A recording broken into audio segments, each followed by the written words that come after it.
તો આજે લંડનમાં વાવાઝોડું છે. ગઈકાલે રાતનું વાવાઝોડું ચાલુ છે. વાવાઝોડામાં એવું છે કે પવન બહુ છે. ક્યારેક ક્યારેક તો એવો પવન જોરથી આવે કે બધું ઉડાડી દે છે.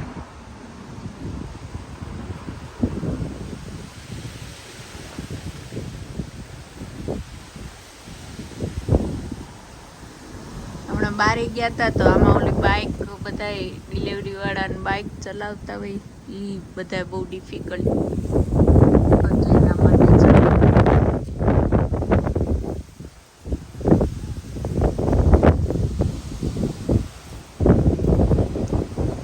કેવો અવાજ આવે છે.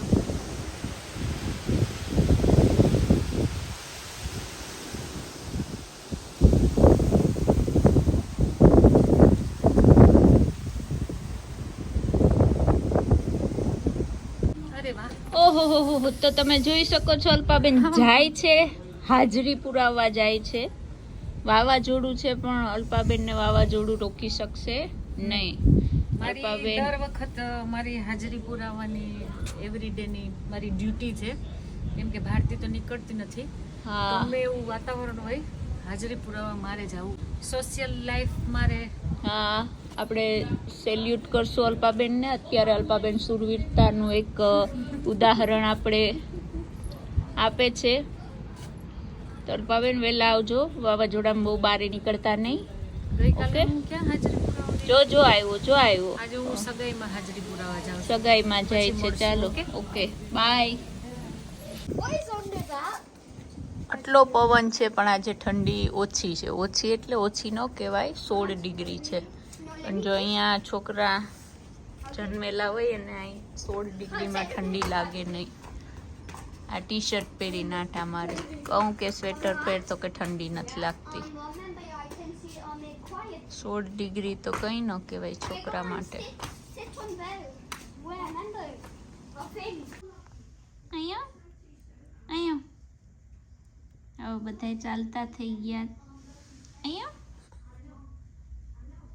આંખ ખુલી ગઈ બધાની અને બધા એક્ટિવ થઈ ગયા. હવે બધાથી એક્ટિવ આ છે કા.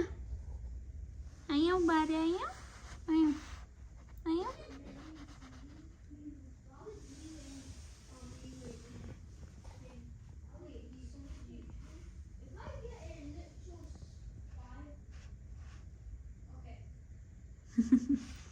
આવો અહીંયા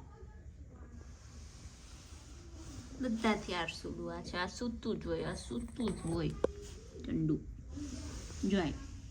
અહીંયા આવો એ આવ્યો. હા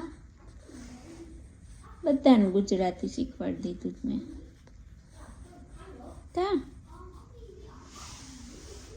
અને આવું અહીંયા શું કરવું હવે સામે જોવું પડે કા બોલાવીએ તો.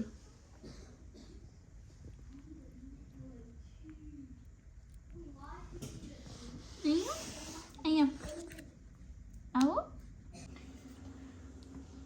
તો જય શ્રી કૃષ્ણ બધાને. તો વાવાઝોડું તો આવીને વયું ગયું. વાવાઝોડાની અસર અલ્પાબેનને થઈ નહીં. અલ્પાબેન હાજરી પુરાવી આવ્યા ગઈકાલે અને આજે અમારે બહારે જવાનું છે. તો વાવાઝોડાની અસર અલ્પાબેન ઉપર એટલે ન થઈ કે જ્યારે 81માં કે 82માં જ્યારે હોનારત આવ્યું હતું, મારા મમ્મી કહેતા હોય ત્યારે અલ્પાબેન મારા માતાશ્રીના ગર્ભમાં હતા. તો એનો સંબંધ વાવાઝોડા સાથે જન્મ પહેલાંનો છે. મારા મમ્મી વાત કરતા હોય કે એ ટાઈમે બહુ ઇન્ડિયામાં નામ જ એનું હોનારત હતું. બહુ પવન ને એવું બધું બહુ હતું. ત્યારે મારા મમ્મી કહેતા હોય કે લેડીસોને અને છોકરાઓને ખાટલા રાખી એના ઉપર ગાદલા મૂકી અને એની નીચે એ લોકોને બેસાડતા કે સેફટી માટે. તો અત્યારે અમે રસોઈ બધી બનાવી અને અમે જવાના છે બારે. તો ક્યાં જવાના છે એ આગળ કહીશ, તમે તો વિડીયો જોતા રહેજો. અને ગમે તો લાઈક કરજો, શેર કરજો, સબસ્ક્રાઈબ કરજો. રસોઈ કરીને જાય છે કેમ કે છોકરાઓ આવીને જમશે, ભગવાનને થાળ ધરવાનો છે અને અમારે 2 વાગે કે 1 વાગે નીકળવાનું છે. તો ચાલો જોડાયેલા રહેજો. તો અત્યારે અમે લેસ્ટર આજે જઈએ છે, થોડું કામ છે. તો બસ હવે હમણાં નીકળીએ છીએ. અલ્પાબેન રેડી થવા ગયા છે, છોકરાઓ સ્કૂલે છે, એનું જમવાનું કરીને અહીંયા રાખી દીધું છે ને હવે અમે નીકળશું. તો હવે અમે નીકળી ગયા છે. મને આવજો કેવા મારા બેન બેઠા છે અહીંયા. બાય.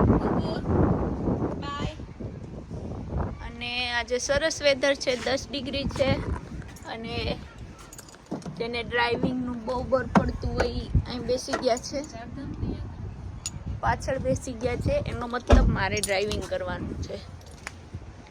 નીકળી ગયા છે. અત્યારે 2.5 કલાક બતાવતા હતા, એમાંથી હવે 2.5 નહીં, 2.5-3 કલાક ટ્રાફિક હતું. હજી 2:30 વાગ્યા છે, હજી 3:30 અમે પહોંચશું.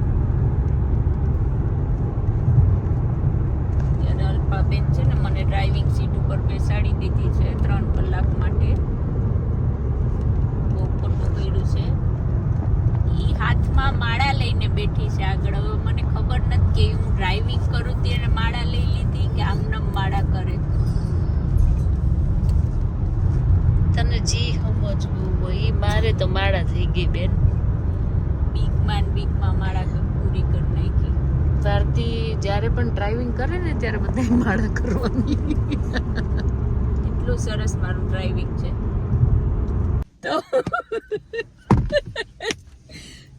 તો અહીંયા ખુશીની વાત એ છે કે અલ્પાબેન લેસ્ટર જવા નીકળી ગયા છે ને અમે અહીંયા સર્વિસ સ્ટેશને ઉભા અને બારે નીકળવાનું થયું ત્યારે અલ્પાબેનને યાદ આવ્યું કે અલ્પાબેને કોટ તો લીધો નથી ને લંડનમાં કોટ વગર નીકળવું એટલે પૂરું. તો બહુ હોશિયાર છે આપણા અલ્પાબેન. ટોપી લઈ લીધો, સ્કાર્ફ લઈ લીધો, માળા, બધી પાણીની બોટલ, જીવન જરૂરી બધી વસ્તુ લઈ લીધી. બોલો પછી મને હવે અલ્પાબેન આખે રસ્તે ઠરશું, પણ આપણે એવું નહીં કરીએ. આપણે આપણો કોટ એને આપી દેશું. મેં બધાને યાદ કરાવ્યું કે તમે કોટ લીધો, ભારતી તે કોટ લીધો લેજે હો. લેસ્ટરમાં 10 ડિગ્રી હોય, બહુ ઠંડી હોય. અમને સવારની શિખામણ દે કે બધાય થર્મલ પહેરજો, સોક્સ જાડા પહેરજો, કેમ કે લેસ્ટરમાં બહુ ઠંડી હોય, પણ એ પોતે જ ભૂલી ગયા. ચાલો તો હવે તમે પહોંચી ગયા છે સર્વિસ સ્ટેશનમાં અને આ બેને કોટ પહેરી લીધો છે મારો. કર્ણ મળી ગયો. ચાલો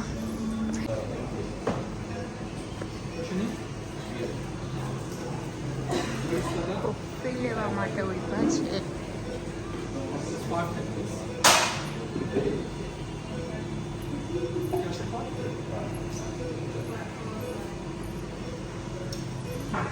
ચા યાદ આવે ને?